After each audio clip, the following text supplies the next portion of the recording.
What's good, everybody?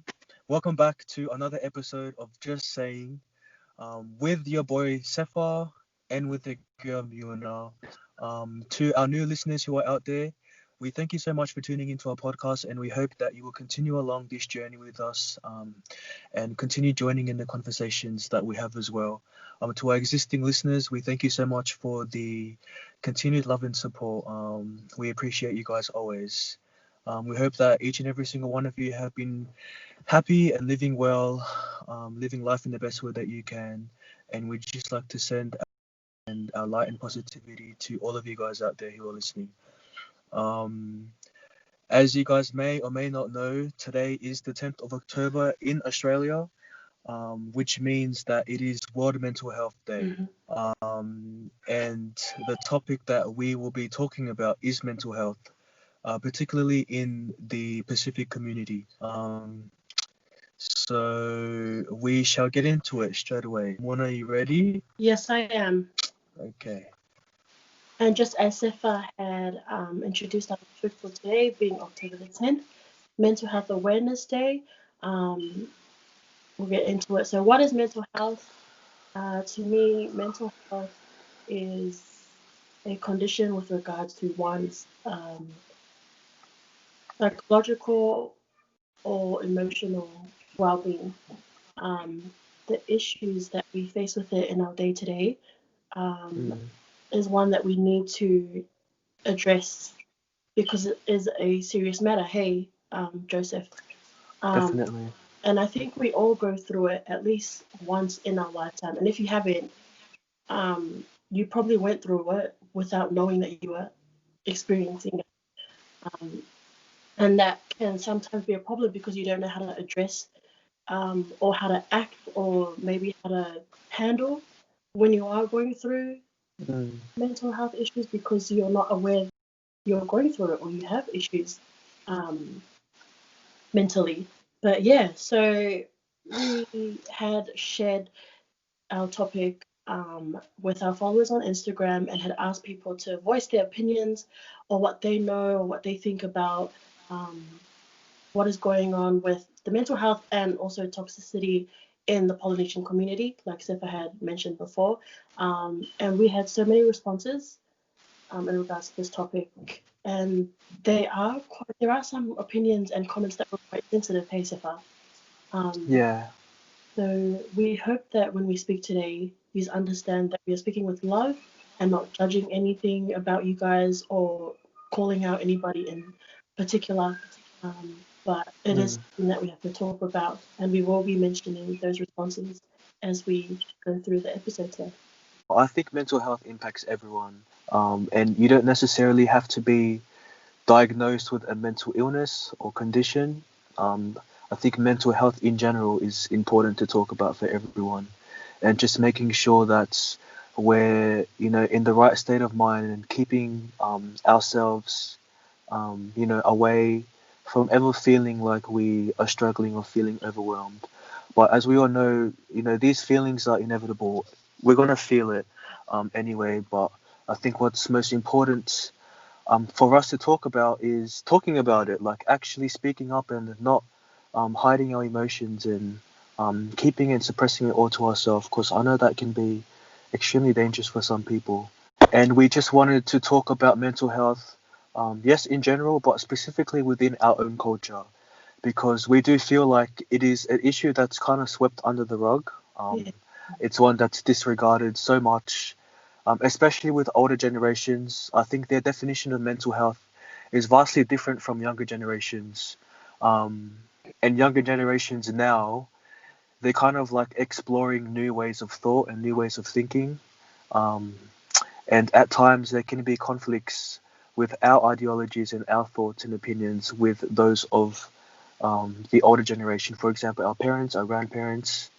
As I was kind of like thinking about what to say in this episode and doing like a bit of research, I kind of found that there were like three main problems that address the reason why mental health is so frowned upon or stigmatized. And the first one that I found was that a lot of the cultural norms in Pacific culture, um, although it's not as obvious to the naked eye, when you really think about it, they really add to the reasons why people develop mental health issues. Yeah. So, for example, we know that, in general, most Pacifica families are very hardworking. They value hard work. And also, families value their name. They really want their family name to be, good, reputable, upstanding, honorable. And when you have someone like a black sheep in a family, or for example, someone who's fallen pregnant out of wedlock, these type of people, they can be looked down on like quite a lot, and people may not realize it, but that does have an effect on them. Because we've had a few responses that we received from our followers, mentioning how much it has affected them mentally, um, and it just like hurts to see that there are a lot of people who are silently suffering, and they're not, being able to speak out about it. What are your thoughts, Mona? No, definitely, I agree. I think like because our parents grew up in a environment where they were aware of mental issues or even being taught about it, um, I think our generation today is more vulnerable to worldly things that can affect our mentality. Back in the day, our parents didn't have those kind of issues, and if they did, they were able to handle it in a way where they wouldn't be too emotionally triggered. They were, and a lot of us can't talk to our parents because they cannot relate. Uh, I think that's the problem with us Polynesians is we can't, our parents can't relate, so therefore we can't speak to them about it. Because what Mm, get like a stop being silly, do well busy, alo da da da da, do something more important, you know what I mean? Like, mm, but it is a serious topic, and it's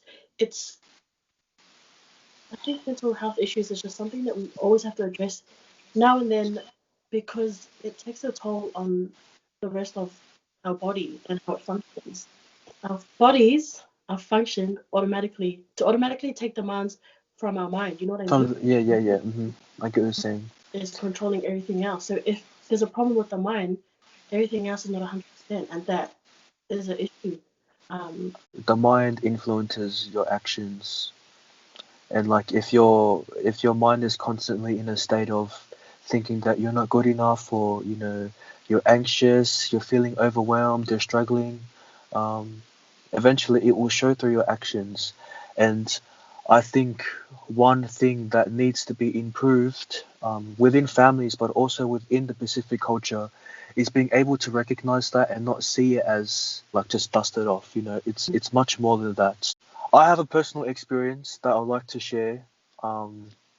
It took me a while to make this decision, but I've actually been struggling a lot with my self appearance, like my body image, because I don't have the ideal male body. Like I have big thighs, my hips are wide, I have a smaller upper body. I've even had experiences where people would like actually outright say it to me and be like, "Oh, you don't have, a manly body." And in those moments, I would be like, I'll just like dust it off. But at home, I would cry. I honestly go in my room and I would like cry so much. Yeah, so bad. I'm trying not to tear up, I'm trying not to but take gosh. but yeah, that's been an issue that I've been like kind of struggling with. I think right now I've learned how to discipline myself not to feel that way, but it is an issue that I'm still in conflict with, which is the reason why I'm extremely self-conscious when I post stuff online. Like if you would look through all my social media feeds, you would never find a full body shot of me just by myself. And that's the reason why I've just been really anxious and nervous about how I look. Um, and I've had rumors about me telling me that, I'm very feminine because I have a girl's body.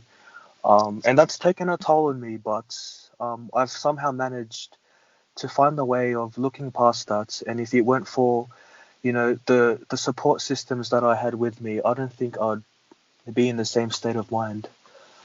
So Yeah, yeah. no, Sefa. I mean, like, if you know Sefa's not one to like talk or make public about these kind of opinions. This is the first time I'm hearing about this, and it saddens me because I think like many others who know Sefa, we actually love Sefa for who Sefa is. You know what Oh I mean? wow. But that's also another issue is that you don't know or you can never tell when someone is actually going through mental health issues or depression or anxiety, you know? Um, Mm. and that's another danger of it is like, I wouldn't have known that people actually say stuff about like stuff about you like that, Sefa. And that's so mean. Like, what the? Next time someone says that, tell me. I want to fight them. I know. Um, No. but that just goes to show that, you know, even those who are close or among you go through mental health issues. People's opinions and what people say can actually take a toll on those that are close to you, and you would never think that they actually go through these kind of things, but they Mm. do. Zephyr, honestly, Yeah. you are fine. Don't even worry.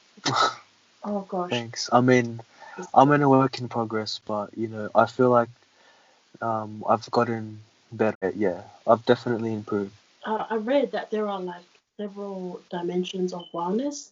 Um, like dimensions. I mean, like emotional, intellectual, environmental. Um, you know, there are other dimensions of wellness that people go through and that humans have. But every single one of those dimensions are controlled intellectually. Um, and if you are not careful, if you actually don't have anybody you don't have anybody you can talk to these things, it can become quite a serious problem to yourself. You know what I Mm. mean? Um, I think it's good that we talk about these things. Thank you, Sefa, for such a personal experience with us. Um, alongside listeners, honestly, we praise you and we think you are great, no matter what. Yeah, I mean, to anyone who's going through the same thing as me, I mean, it's okay not to be okay, and I think it's important for people to recognize that. And I think something that I've learned is when you just like simply tell people, "Oh, you'll be fine," I think it hurts. Like no matter how good your intentions are, like No, that just saying something as simple as that, it's like a punch in the face for someone who's struggling mentally. mm, I think that when you reassure them or be like, I know everything is not okay right now. It'll get better in time. I think that's a more appropriate response. I guess the second aspect of Pacific culture that I found was quite toxic, especially in regard to mental health, is the fact that we view mental health as something that isn't serious, as something that would just improve on its own. So, kind of like with the whole toxic masculinity, where we expect men to be strong and to not feel any emotions, and when they do feel emotions, to suck it up. yeah, I find that's extremely toxic, especially within. I see it a lot in Pacific culture. I see a lot of boys and men who were taught and trained since birth to suppress their feelings and emotions. And I find that in a way unfair. I think that it's important that we normalize um, providing emotional support to boys and men. mm, So yeah, what are your thoughts on that? I mean, that's quite deeming. Hey, like Mm, in most of our episodes, we have mentioned a lot more, I guess, the negative side of the Polynesian or Islander culture.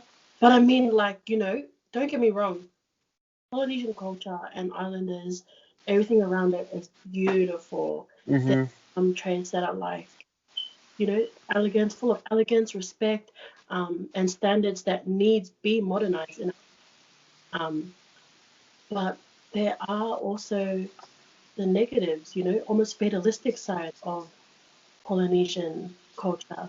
Um, I know for us, like us Tongians as well, just speaking from experience, like Sefa said, the males were expected to be a bit more tough. You know what I mean? It's like males are not supposed to go through um, mental issues or like emotional catastrophes if they're not supposed to. And if they did, because they were taught and they grew up that way, they don't voice it out. But see, sometimes these things can cause consequential um, actions of our loved ones. You know what I mean? I don't want to. mm, quite sensitive, but it can cause people to lose their lives. Um, and then the family sits there full of regret, you know what I mean? Like Mm. been, I think Heavenly Father and the heavens every day that I haven't lost like a close loved one or a family member to suicide. Um, Mm. so I can't really like relate to the pain that it causes, but I can imagine how deeming and how sad and how, you know, how the pain of losing someone that close to that event, like in that way, Yeah. can be an even worse feeling than actually not telling your family members about what you're going through. You know what I mean? Like there's a much more great pain that comes with mental health issues. Like they think, oh, our child's not normal functioning. Wow. And then sometimes they might blame themselves. I know some parents that have blamed themselves. Mm. They don't do they blame themselves, but they still don't do anything about it. And when they don't do anything about it because they want to just sweep it under the rug, when the time comes when the person like does the actual take themselves away from this life, then they're sitting there like, oh, I should have done this, should have done that, should have done this. You know what I mean? Um, which is quite sad. It's sad that our Polynesian community has to wait for such events to happen in order for them to open their eyes or to realize that this is an actual issue that our generation is dealing with nowadays. But I feel Mm. for in the Polynesian community because I don't know, especially like lately, hey, I've been hearing a lot of the males actually going through it. Um, but the world has been able to bring it up into light a little bit more than it has in Mm. the past, which is a good thing, but it's something that we still need to talk about, basically. Yeah, definitely. I feel like we've kind of created this like weird culture of restricting self-help. It's like you're not allowed to seek help when you're struggling. And I think that's one of the most biggest factors or cultural norms that we need to denormalize, like denormalize restricting self-help and normalize self-help. And it's not something that, I know that a lot of people, they see mental health as something that is shameful or dishonorable with themselves or with their families. But man, it really hurts that a lot of people are going through this and we just turn a side eye to it. I heard the tragic stories of the people in American Samoa who, I think it was like 3 suicides in 1 week. Oh, wow. Yeah, and when I hear all these stories, isn't this not enough, for you guys to open up your eyes and see how deep of an issue mental health is? And that's kind of like the question that goes through my head all the time. It's like, yes, we're talking about it, but like what Myiuna said, we aren't talking about it enough. And it's a combined effort. Like, yes, we are the younger generation. We are the futures and leaders of our world. But I feel like we also need to break that wall between our Definitely, older generation, with our parents, with our grandparents as well. And definitely. it's important that we come to an understanding with them.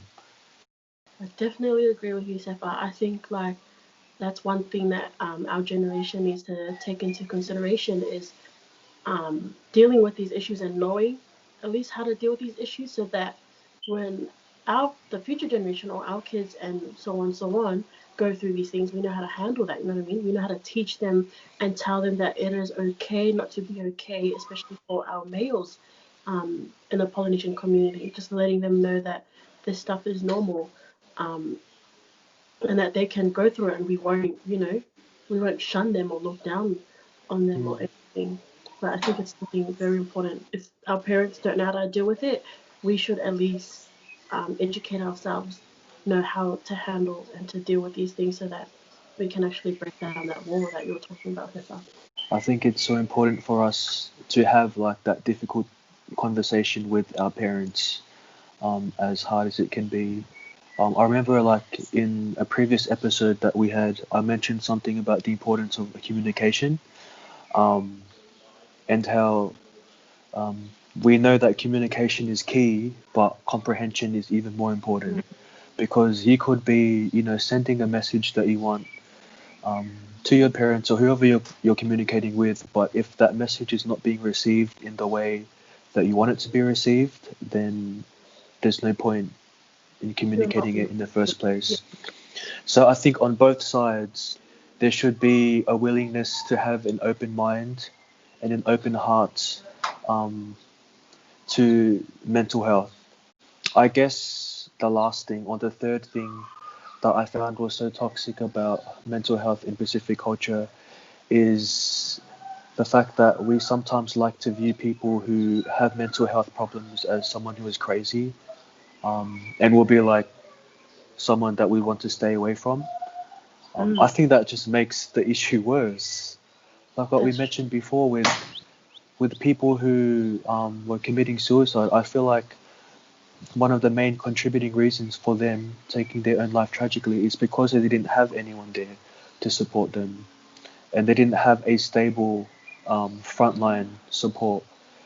Um, for who knows if they maybe if someone would have reached out to them in the way that they wanted to, they probably would have still been here today.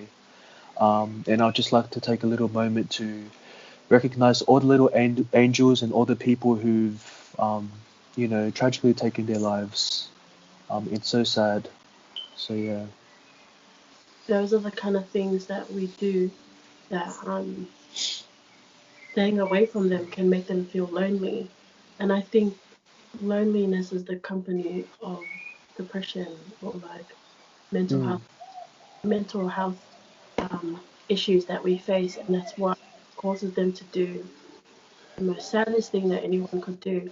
Um, we don't wish that for anybody that we know. Hey, I don't know how people have told like tell my words. Sorry, guys.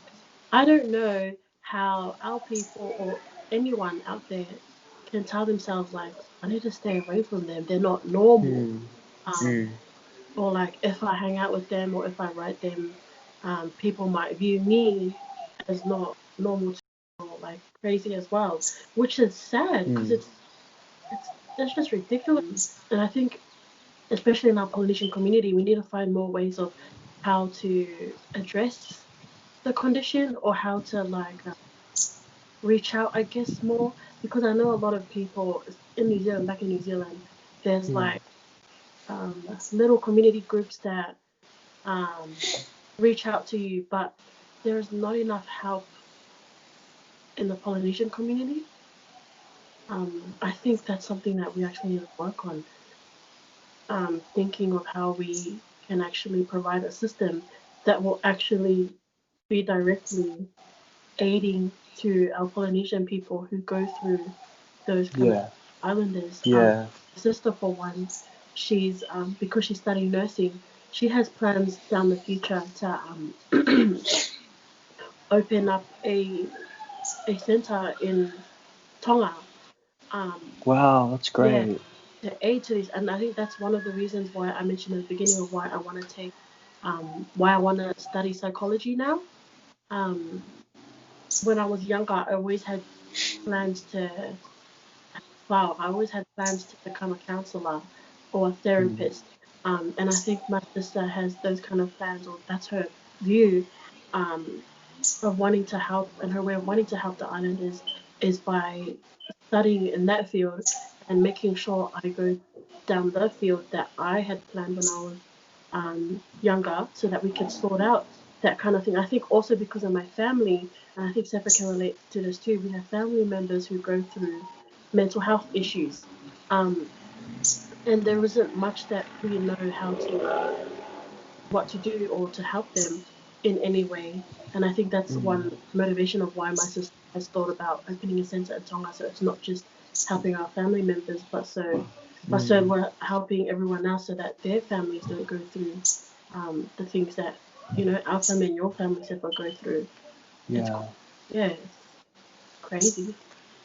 I mean, in saying that too, I love how you brought up, yes, we have mental health services, but and I'm pretty sure there are. I might have to research whether there are, but I feel like we definitely need more specialized mental health services that are kind of like catered to our culture. Because different cultures, have different factors of why people go through um, mental health problems. And I definitely feel like I'm pretty sure that I think I've read somewhere that there is actually like a support line or like a service that offers mental health support to specifically to Pacific people. I might have to look into that, but that will definitely be something that I hope becomes mainstream in our culture, not just something that is seen as taboo or uncommon. I just wanted to add a quick comment too, on how um I never had any like serious mental issues, but there were times when I was younger where I dealt with emotional.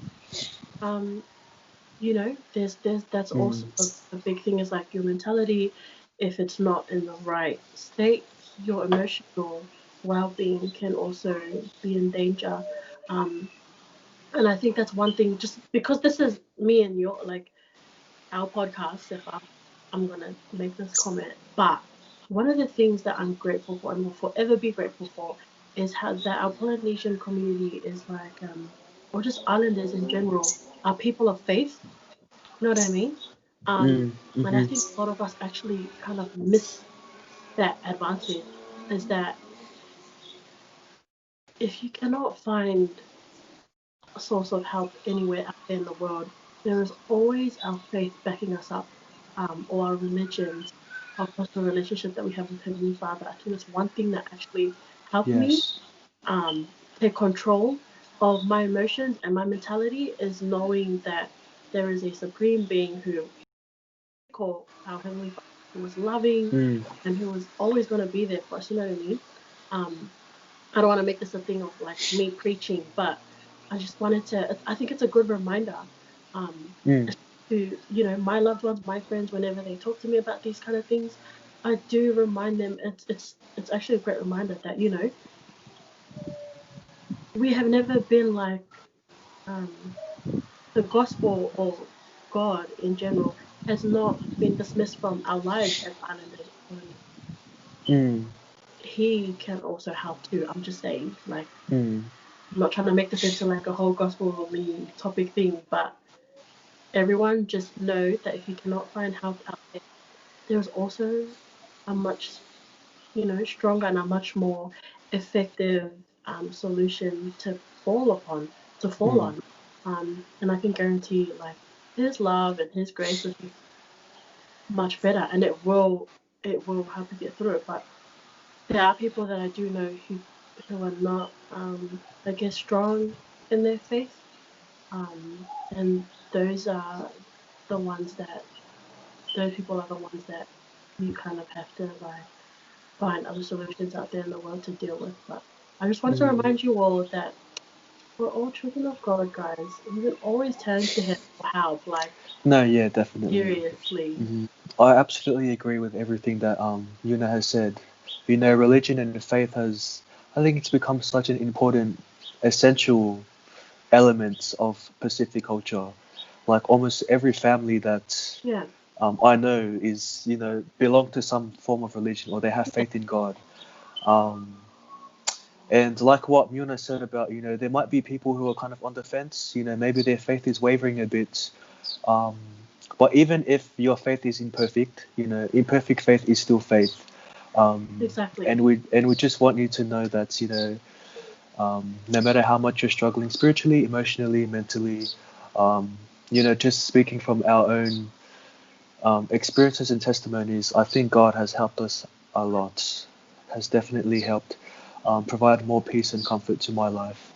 But like what Muna said, we're not gonna like turn this into Yeah. like Sunday service. Any kind of. So, but that's just speaking from my own experience. Mm, I think that's it. I mean, we could speak for hours and hours on this, but we do have a time limit yeah. to stick to, just to keep it short so that it's not too long for you guys when you're listening to this. But just keep pushing this conversation, any chance that you can about mental health, especially with the people within our own community. I think that it's so important for us to speak up about mental health. Um, and I think the moment that we normalize it, and the moment that it becomes a mainstream element of our culture, and it'll probably be a stepping stone in the right direction. Is Yeah. there any last things that you'd like to say, Myiuna, before we I, end it off? I think just like what you said, actually, it's just we have to make sure that we're reaching out to those who. I mean, I'm a person who doesn't like to be asked, "Are you okay?" Like I hate those words. Oh, Uh, that's my trigger. Like, that's like, if are you someone asks me okay? if I'm okay, I just literally Yeah, bore down. for real. So yeah. Especially if they know you're not okay. I think Mm, that's a question. Like I don't know about everyone else out there, but for me, it's just like there are other questions that you can ask. mm, Um, then are you okay? Um, just think yeah. carefully about how you approach your loved ones and your friends who are dealing with mental health issues. Um, I mean, there is a problem with listening to be heard and listening to reply. Um, Mm, sometimes our people just need someone to be there to listen to them and the things that they're going through, or maybe just a hug. Uh, but yeah, just be careful, be cautious about those that you address who are dealing with mental health issues. And if you are dealing with mental health issues, talk, yeah. talk. If your parents can't help you, if you know that your parents, don't know how to help you, there are other people out there. Talk. And as hard as that can be, honestly, it could save your life. It could save Mm, everyone else's life. Talk definitely. and listen, you know? Um, but other than that, me and Zephyr's also here. Yes. Oh, generally, like seriously, we're on like 100% on a real note. We are actually here for anyone who feels like they have no sense of support from their family, their friends, or anywhere else. You are more than happy to contact us. Honest. Yeah. And I think that the most important takeaway that we want you guys um, to leave this episode with is that you guys are important. You know, all of you matter. You are loved. Um, and if you are struggling, please get help. Don't hesitate to reach out to your family, your friends, or to any of the support services that this world has to offer. And so before we leave, Muna, why don't we just give our followers like a virtual hug for anyone who's watching the video though? Okay, ready? Yes. Let's hug. There we go. Let's keep spreading this love with everyone. Yes. But just on that note, this is your boy Joseph and your girl Muna with another episode. We love you guys. Peace.